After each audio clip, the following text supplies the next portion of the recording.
찬송가 254장 내주의 보혈은 우리 색소폰 선교회 이렇게 색소폰을 드니까 저희도 찬양하고 싶은 마음이 있어서 우리 함께 찬양할까요? 254장입니다.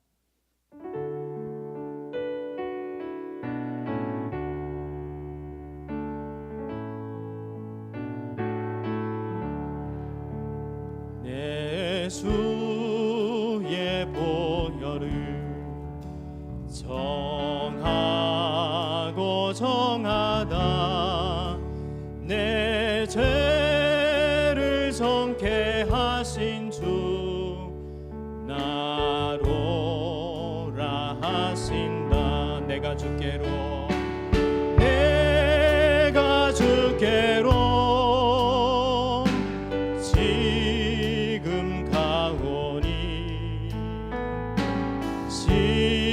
십자가의 보혈로 날 씻어 주소서. 약하고 추해도 주께로 나가며 힘 주시고 내 추함을 주시네. 내가 주께로 지금 가오니 십자가의 보혈로 날 씻어 주소서. 나로라 하심을 온전한 믿음과 또 사랑함과 평안함 다 주려 함이라. 내가 주께로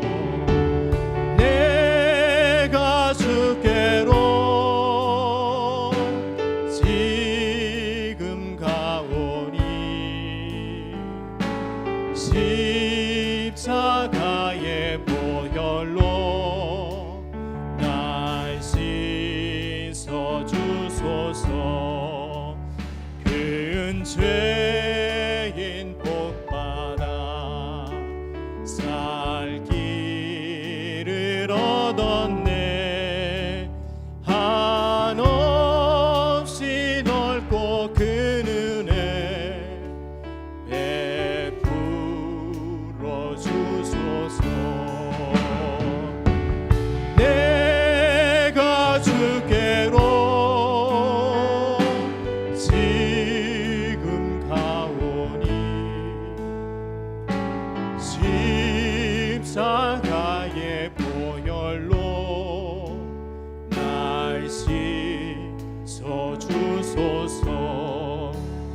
그 피가 맘속에 큰 증거 됩니다. 내 기도 소리 들으사 다 허락하소서. 내가 주께로 지금 가오니 십자가의 보혈로 날 씻어 주소서.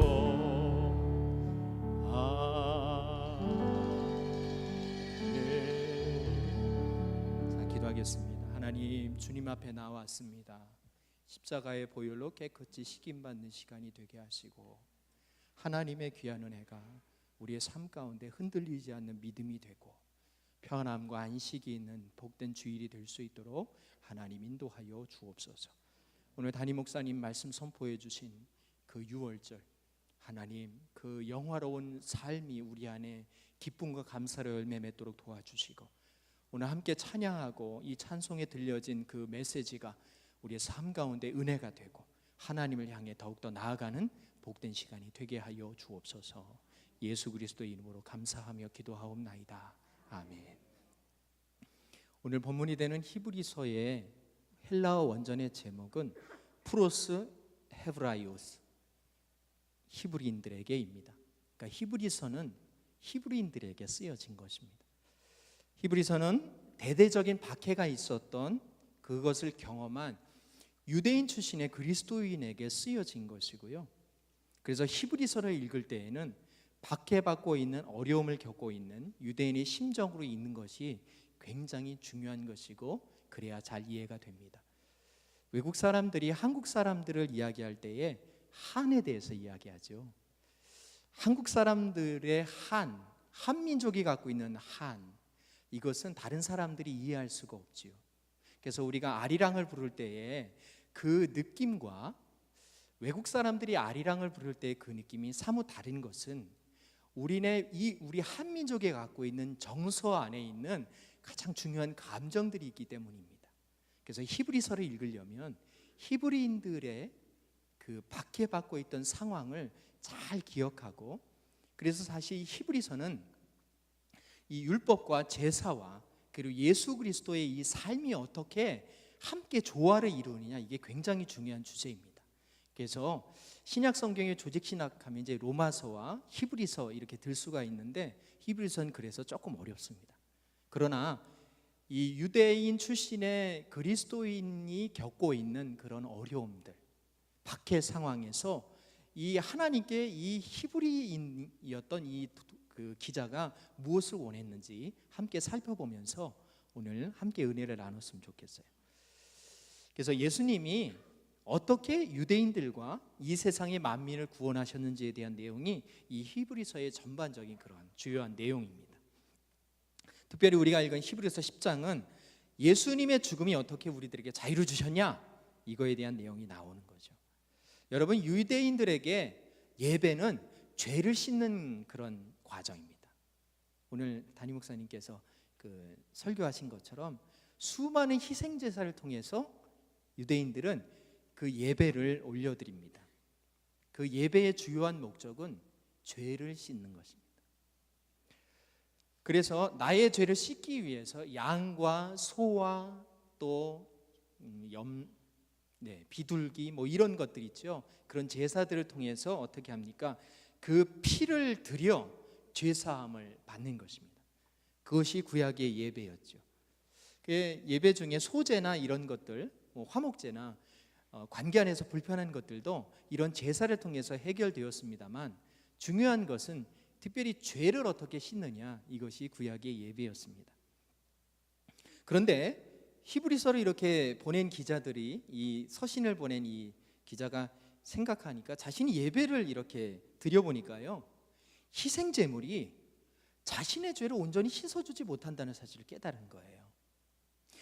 희생 제사를 이렇게 드리면 자신의 죄의식이 없어지는 것이 아니고 죄의식과 죄책감이 더 커진다는 사실을 발견하기 시작합니다. 그것을 성경은 10장 3절에 해마다 죄를 기억하게 하는 것이라고 그렇게 말을 하죠. 그러니까 희생제사를 드려서 죄가 없어지는 게 아니고요, 자꾸 죄의식이 더 커지는 것입니다. 죄가 없어지지 않는 것이죠. 그러니까 어떤 마음이 들까요? 예배를 드려도 마음이 무거운 거예요. 희생제사를 드렸잖아요. 그러면 우리 안에 어떻게 자유로움이 있어야 되는데요, 자유로움은 없어지지 않고요, 자유로움은 생기지 않고 어떻게 해요? 자꾸 무거운 것입니다. 하나님 앞에 자꾸 두려운 것이죠. 하나님께 예배를 드리고 희생제사를 드리고 죄를 없애달라고 하는데 가볍지 않은 것입니다. 죄로 인해 진 무게가 더해지는 것이죠. 그것을 발견한 것이 히브리서를 보낸 신앙인의 통찰입니다. 이 대안으로 하나님께서 무엇을 계획하시느냐, 제사가 아니라 하나님의 아들 예수님께서 오셔서 하나님의 계획을 실행하는 것으로 하나님께서 계획하신 것이죠. 그래서 단 한 번의 제사, 예수의 피로 죄를 용서해 주시겠다라는 계획을 세우신 것입니다. 그리고 그 계획을 예수님께서는 묵묵히 이뤄가신 것이고, 우리 십자가의 그 은혜가 우리 안에 그 생명의 그런 보혈로 우리 안에 주어지게 된 것이죠. 누구를 위해서 예수님께서 그렇게 하셨습니까? 바로 나를 위해서 그렇게 하셨고, 여러분들을 위해서 그렇게 하셨고, 예수를 믿는 믿음 안에 있는 모든 자들뿐만 아니라 예수를 믿지 않는 자들까지도 그분들을 위해서 예수님께서는 십자가에 달려 돌아가셨습니다. 그래서 십자가는 나를 향한 십자가이고 모든 인류를 위한 십자가이고 하나님의 구원 계획을 이루는 하나님의 유일한 방법이 바로 십자가라는 사실을 믿으시길 바랍니다. 믿는 분들이 여기 계세요, 사실은. 그러니 이제는 매번 드리던 희생 제물이 필요 없어진 것입니다. 유대인들은 당혹하기 시작했어요. 왜냐하면 자신들이 드리던 예배 형태가 달라졌잖아요. 자, 한번 생각해 보세요. 갑자기 예수님이 오셔서요, 하나님께서 예수 그리스도를 십자가에 달려 죽게 하고 난 다음에 이젠 더 이상 희생 제사 필요 없어 라고 얘기하는 순간 유대인들의 예배 형태가 달라졌어요. 어떻게 해요? 이렇게 해요. 희생 제물을 갖고 와야 되는데요, 갖고 오지 않습니다. 이제는 희생 제물을 드려서 죄를 없애려고 하는 예배가 아니라 예수님을 보내주셔서 우리를 구원하신 하나님을 찬양하기만 하면 되는 그런 예배 형태로 바뀌게 된 것이죠. 여러분, 이 차이를 아시겠습니까? 그리고 예수님의 보혈이 우리를 구원하셨던 그 믿음으로 예수님을 바라보고 저 본향을 바라보고 나그네처럼 살아야 하는 삶이 우리에게 주어진 것이죠. 그러니까 이제는 보이는 예배가 보이지 않는 영적 예배를 드려야 하는 상황으로 바뀌게 되었습니다. 희생 제물만 드리면 제사장이 너 이제 죄 없다 라고 선언해 줬는데, 그래서 안심할 수 있었는데 이게 달라진 것입니다. 예배 사건이 그냥 희생 제물만 드려서 죄를 없어지는 것이 아니고 예수님의 피를 뿌림 받아서 우리가 직접 지성소로 들어가는 예배 자리가 우리 안에 펼쳐졌다는 것입니다. 이게 어떤 차이가 있는 것이죠? 지성소가 어디일까요? 성전의 은밀한 곳입니다. 곧 여기는 지성소가 된 것이죠. 하나님이 계신 곳, 하나님을 만나는 곳, 그곳으로 직접 이제는 들어갔다는 것입니다. 그래서 히브리서 10장 19절은 그러므로 형제들아 우리가 예수의 피를 힘입어 성소에 들어갈 담력을 얻었나니 라고 말하는 것이죠. 예수님의 십자가는요, 하나님과 직접 만날 수 있도록 회막 휘장을 예수의 몸으로 찢어주시는 것과 같은, 그래서 이제 하나님을 희생 제물로 만나는 것이 아니고 하나님을 직접 만나게 되는 것이고, 제사장을 통해서 제물을 통해서 만나는 것이 아니고 하나님의 임재를 우리 몸 안에 성령 하나님의 임재로 받을 수 있는 예배의 자리가 우리 안에 열렸다는 것입니다. 여러분, 이런 믿으십니까? 그러니까 이 자리는 하나님의 임재하시는 자리인 것이죠. 그러니까 여러분이 예배의 자리에 와서 그냥 희생 제물 드리듯이 그냥 와서 예배 드리면 하나님을 만나는 게 아니고요, 예수 그리스도를 믿는 믿음 안에서 하나님을 만나야 되는, 어찌 보면 우리에게는 단순히 희생 제물만 드려서 죄를 없이 하는 아주 단순한 예배에서 좀 더 복잡하고 좀 더 은밀하고 좀 더 깊고 내밀한 하나님과의 만남 사건으로 예배가 바뀌어지기 시작한 것. 그러니까 어찌 보면 우리가 일주일 동안 하나님과 동행하지 않으면 하나님을 예배에서 만날 수 없을 것 같은 그러한, 그래서 하나님과의 친밀함이 더욱더 중요하게 되는 그런 사건인 것입니다. 그러니 예배의 모습이 달라졌죠. 희생 제물을 드리면 되었던 것이 이제는 달라졌습니다. 이제는 직접 하나님을 만나야 되는 상황이 벌어졌습니다. 제사장을 통해서 제물을 드리는 것이 아니고 우리의 몸을 거룩한 사한 제물로 하나님께 드려야 되는 것이 되었습니다. 이제는 직접 우리 주님의 부름을 받아야 되는 것입니다. 그래서 오늘 254장 1절과 2절은 이렇게 찬양하고 있죠. 찬양할까요? 1절 2절이요.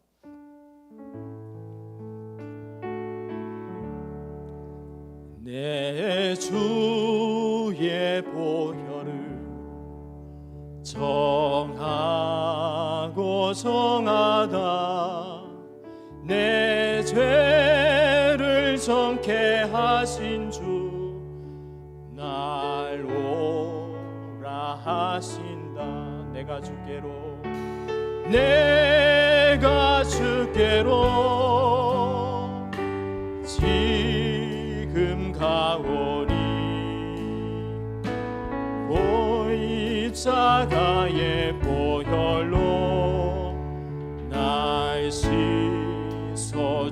주소서. 2절입니다. 약하고 추해도 주께로 나가며 주께로 나가며 힘 주시고 내 추함을 고시 서주시네. 내가 주께로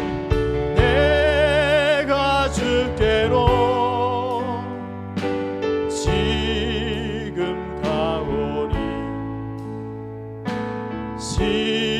십자가의 보혈로 날 씻어 주소서. 이렇게 고백하는 것이죠. 오늘 우리가 함께 살펴보고 있는 이 찬송은 미국의 루이스 하프트소우라고 하는 목사님이세요. 이분은 이제 감리교 목사님이셨고 부흥 강사셨습니다. 이분의 설교는 듣는 이들의 마음을 사로잡았다고 그렇게 이야기를 해요. 얼마나 설교를 잘하는지 사람들이 그분의 설교를 들으려고 하면 맨 앞자리부터, 예전에 저희 그 부흥회 할 때 앞자리부터 막 깨박하게 막 해하고요. 그 앞자리 차지하느라고요. 여러분 기억나세요? 제가 어떤 청년 집회를 갔는데요. 원고에 없는 얘기해서 죄송합니다. 집회를 갔는데 정말 깜짝 놀랐어요. 자매들은 다른 1000명이 모였는데 자매들은 다른 숙소에 묵었고요. 형제들은 여기 이렇게 대성전에, 거기는 이제 바닥에 앉아서 예배를 드렸거든요. 이렇게 되는데 거기에 다 자고 있는데요. 집회가 아침 7시였거든요. 근데 제가 이제 잠이 들었잖아요. 근데 저기서 6시 한 20분쯤 웅성웅성 소리가 들리는데 보니까 6시 20분이에요. 자매들이요, 이 남자들이 언제 일어나 저기에 쫙 해서, 그래서 저희들이 다 빨리 챙겨갔고요. 문을 딱 열었더니 탁 들어오더니 앞자부터 쫙 앉더라고요. 95년도 이야기입니다. 깜짝 놀랐습니다. 그분들이 민낯으로 쫙 오시는데 무섭더라고요. 근데 그 열정이 있어서요, 그때 막 방언이 터지고 막 그랬던 경험이 있습니다. 이 당시에 부흥회도 그랬던 것 같아요. 그랬는데요. 그래서 막 자리 다툼하고요. 그래서 하트소우 목사님이 말씀을 전할 때면 많은 사람이 주님을 만났습니다. 그런데 이 목사님에게 큰 고민거리가 있었는데, 많은 사람들을 주님께로 인도했는데 정작 자신은 십자가의 감격이 메말라 가는 거예요. 특별히 시간이 흐르면서 바울처럼 속사람이 날마다 새로워져야 되는데 어찌된 일인지 이 목사님의 마음 가운데에는 마음이 굳어지는 거예요. 그러나 사랑의 하나님이 그분의 마음을 아셨던 것 같아요. 그냥 내버려 두지 않으셨어요. 부흥회를 인도하던 어느 날인데 한참 하나님의 사랑에서 막 설교를 전하고 있는데 벼랑간 이 목사님의 입술에서 나가는 그 하나님의 메시지가요, 총알처럼 목사님의 마음 가운데 막 관통하는 느낌이 들었어요. 이거 나를 향한 말씀이죠. 그리고 이 감격이 다시금 회복된 것이죠. 주님을 향한 사랑이 다시금 새롭게 이렇게 피어오릅니다. 부흥회를 다 마치고 난 다음에 기도하면서 숙소로 돌아왔는데 주님이 흘리신 보혈의 능력을 이렇게 묵상하는데 눈물이 확 쏟아지는 거예요. 오래간만에 감격을 다시 회복한 그 목사님께서요, 주님의 놀라운 은혜를 생각하면서 늘 새로운 마음으로 외쳐야 할 메시지가 뭐냐? 내 주님의 보혈은 정하고 정하다. 내 죄를 정케하신 주 날 오라 하신다. 이 메시지를 찬송시를 적고 곡을 붙이셨습니다. 여러분, 사역하다가 말라 죽는 것처럼 고갈될 때가 많습니다. 왜 그럴까요? 하나님에 관한 일을 할 뿐이지 하나님이 기뻐하시는 사역인지 묻지 못할 때에 드러나는 그러한 증거가 아닌가 생각이 됩니다. 우리는 막 분주하고 바쁜데 하나님에 관한 일을 하지 하나님의 일을 하지 않을 때가 많습니다. 사역의 열매가 있으면 하나님께서 기뻐하실까요? 네, 기뻐하시죠. 그러나 그 기뻐하시는 전제는 이 사역의 열매에 취해서 우리가 교만해지지 않고 오로지 하나님께 영광을 돌리는 마음이 있을 때에 기뻐하십니다.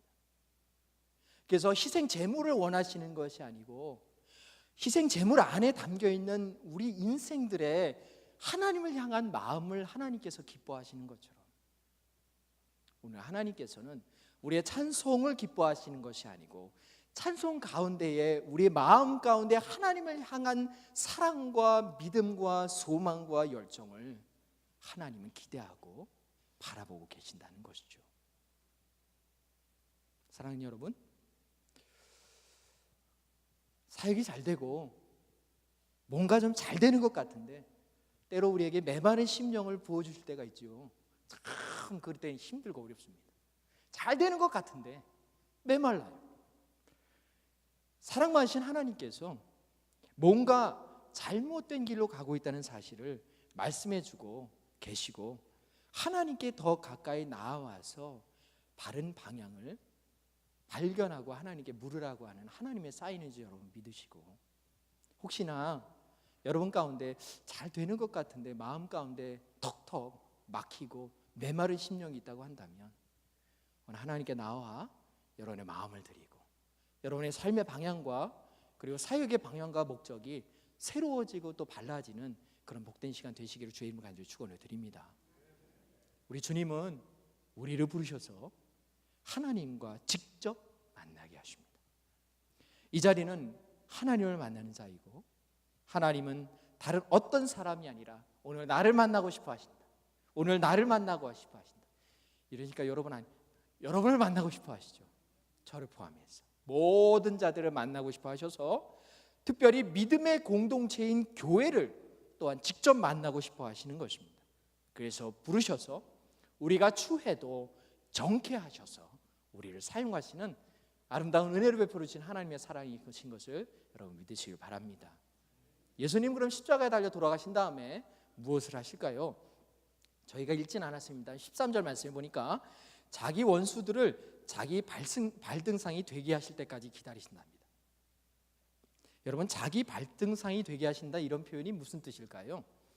이 표현은 사실 시편 110편 1절에 나오는 말씀인데 그리스도의 대적인 사단이 완전히 질밥히고 패배당할 때까지 하나님께서 기다리신다는 것입니다. 예수님께서 보좌 우편에서 우리를 바라보시면서 무엇을 기다리시냐면 이 세상을 다스리고 있는 악함하게 사단이 굴복될 때까지 기다리고 계신다는 것입니다. 어떻게 기다리십니까? 이겨놓고 기다리시는 것입니다. 원수 사단 마귀가 길을 쓰고 이기려고 해도 이미 결정난 것입니다. 아직 그때가 오지 않은 것이죠. 그러니 하나님을 믿는 자들이 평안할 수밖에 없는 것이지 않겠습니까? 그래서 우리는 이렇게 3, 4절 찬양을 하나님께 올려드릴 수 있을 것 같습니다. 찬양해 볼까요?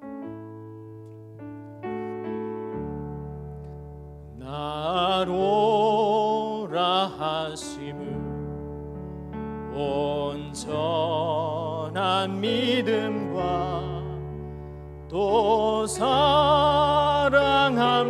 평안함 다 주려 함이라. 내가 주께로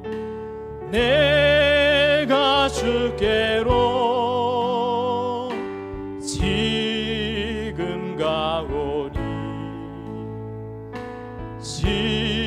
십자가의 보혈로 날 씻어주소서. 큰 죄인 복받아 큰 죄인 복받아 살 길을 얻었네. 한없이 넓고 큰 은혜 베풀어 주소서. 내가 주께로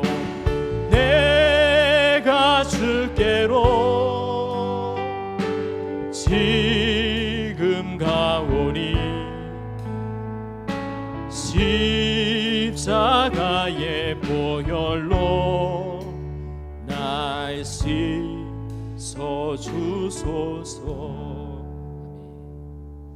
예수님만 기다리시는 게 아닙니다. 거기에다 성령님은 더하세요.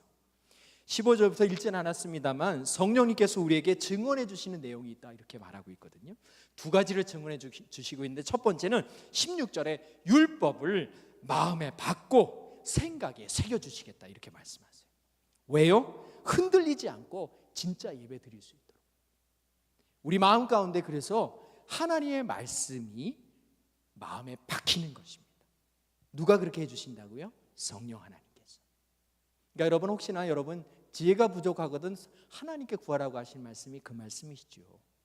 여러분 혹시 믿음이 연약해지고 흔들리게 된다면 오늘 성령 하나님께 구하시길 바랍니다. 여러분 마음 가운데 말씀을 박아주시고 여러분의 마음 가운데 새겨주시게 될 것입니다. 17절 말씀 보니까 성령 하나님께서 이제는 죄와 불법에서 더 이상 기억하지 않는다라고 증언해 주신대요. 그러니까 사단 마귀가 옆에서 하나님 제 죄인입니다. 그때 성령 하나님께서 뭐라고 하신다고요? 죄와 불법 이제 더 이상 기억하지 않아. 얘는 용서받았어 라고 증언해 주신다는 것이죠. 이제 더 이상 죄를 사하는 제사는 필요 없다. 예수님의 피, 그 단번에 속죄 제사로 구원받고 용서받았다는 것입니다. 그러니까 이제 그렇게 용서받은 사람들이 어떻게 살아야 되느냐가 오늘 우리가 읽은 본문이에요. 첫 번째는 뭐예요? 예수 피를 뿌림을 받았으니까 지성소로 나아갈 담력을 얻었어요. 그래서 어떻게 해요? 흔들리지 말아라. 소망을 붙들어라. 굳게 잡아라. 예수님이 승리해서 우리를 보고 계신다. 성령 하나님이 우리 안에 증언하고 계신다. 두려워하지 말고 염려하지 말고 오늘 세상을 담대하게 이겨라 라고 말씀해주고 계신다는 것이죠. 때때로 우리가 흔들릴 때가 있습니다.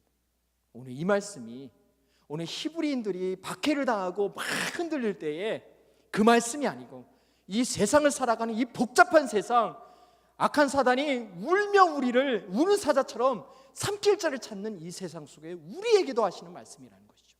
흔들리지 말아라. 내가 너와 함께한다 말씀해 주고 계신다는 것이죠. 두 번째는요, 서로 마음을 써서 사랑과 선한 일을 하러 격려하래요. 자, 오늘 읽은 것들 중에 본문을 보면 이렇게 되어 있어요. 어떻게 해요? 개인적인 것보다는요 공동체적인 말씀을 하세요. 공동체적인. 우리가 흔들리지 않고요 서로 격려하고 서로 격려해요. 그래서요 사랑과 선한 일을 하자고 격려하는 거예요. 어떻게 해요? 야, 우리 희생해서 사람들 돕자. 우리 성도들 함께 돕자.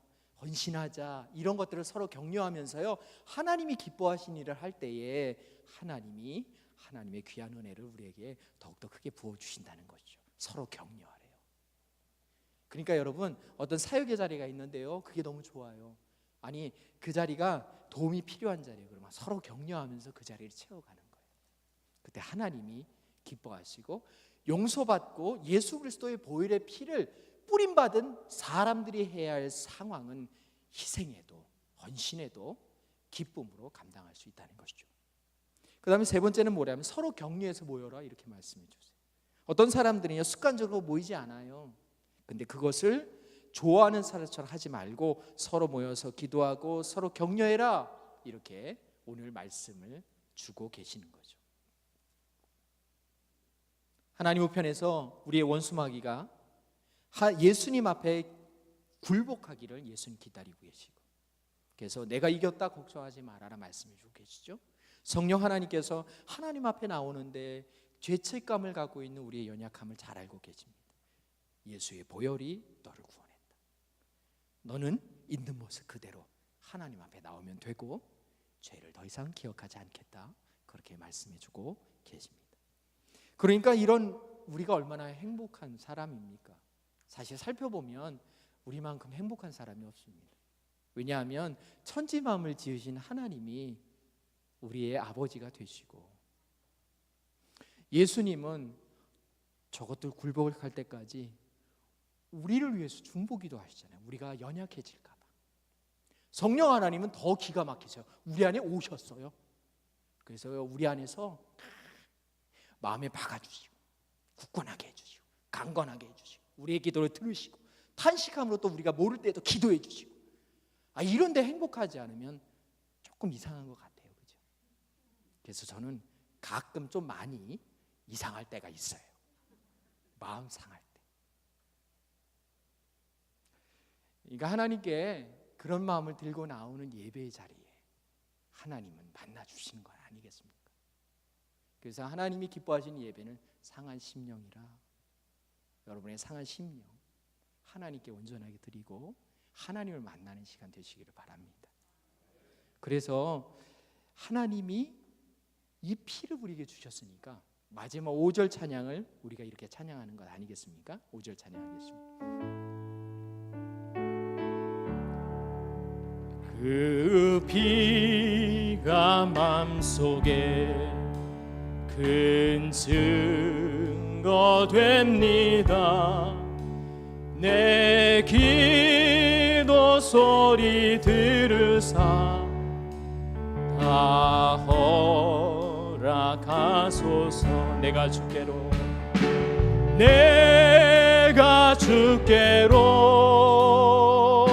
지금 가오니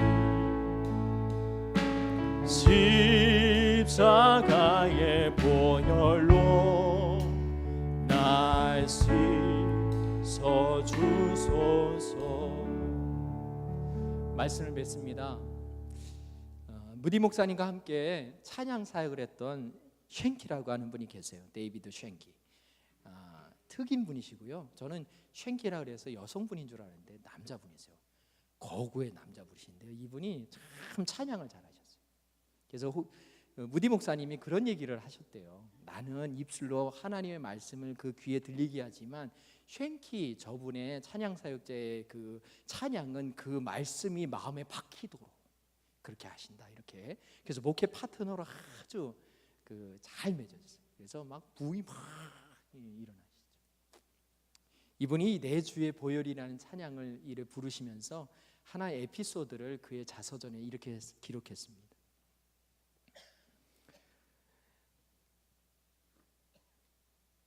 자신이 워싱턴 집회에서 그 찬송을 불렀는데 지나가던 장사꾼이 길을 멈추고 서서 이렇게 듣고 있었답니다. 20년 동안 교회에 다니던 사람이었고요. 이제 제단 앞에 나와서 무릎을 꿇고 찬양은 계속됩니다. 성령님께서 역사하셨어요. 이분이 회개하고 집에 돌아가서도 이 찬양을 계속 불렀대요. 거리에서도 가게에서도 계속 이 찬송을 불렀는데 2주일이 지난 어느 날 아침 그가 가게로 이렇게 나가는데 그의 아내가 잘 다녀오세요 라고 인사를 하자 큰 소리로 내가 주께로 지금 가오니 하고 찬송을 부르며 걸어갔답니다. 좀 멋이 없는 분인 것 같아요. 그죠? 잘 갔다 올게요 이러보다는 내가 주께로 가셨대요. 예수님한테 가신 거죠. 그런데 얼마 안 있어서 초인종이 눌린 거예요. 그게 왜 그러지? 그랬더니 어느 사람이 남편의 시신을 메고 왔습니다. 남편이 얼음판에서 미끄러져 뇌진탕으로 이렇게 돌아가신 거예요. 아내는 남편의 마지막 찬송 내가 주께로 지금 가오니라고 하는 소리가 귀에 쟁쟁하여 눈물을 흘리면서 그래도 위로받는 것은 주님께 그 천국에 있을 남편을 그리면서 영혼의 위로를 받았다는 그 글을 쉔키 찬양 사역자가 쓴 자서전을 읽었습니다. 사랑하는 여러분, 오늘 이 찬송은 오늘 우리에게 묻는 찬송입니다. 지금 여러분은 어디로 가고 계십니까? 여러분 죽으면 하나님 앞에 섰을 때에 어떻게 무엇을 하고 왔느냐고 물으실 때 어떻게 대답하시겠습니까? 하나님께서 여러분을 부르시는 것은 순서가 없지요. 그러나 축복하고 소망하는 것은 여러분이 하나님 앞에 섰을 때 하나님을 의지하며 찬송하고 주님에게 영광 돌리고자 끊임없이 마음으로 되뇌이고 소망해 놓으라고 고백하고 하나님 앞에 바로 서는 그런 복된 이 시간 됐으면 좋겠습니다. 찬송가 우리 5절 2번 부르고 우리 함께 기도했으면 좋겠어요. 우리 찬송가 5절 함께 부르겠습니다.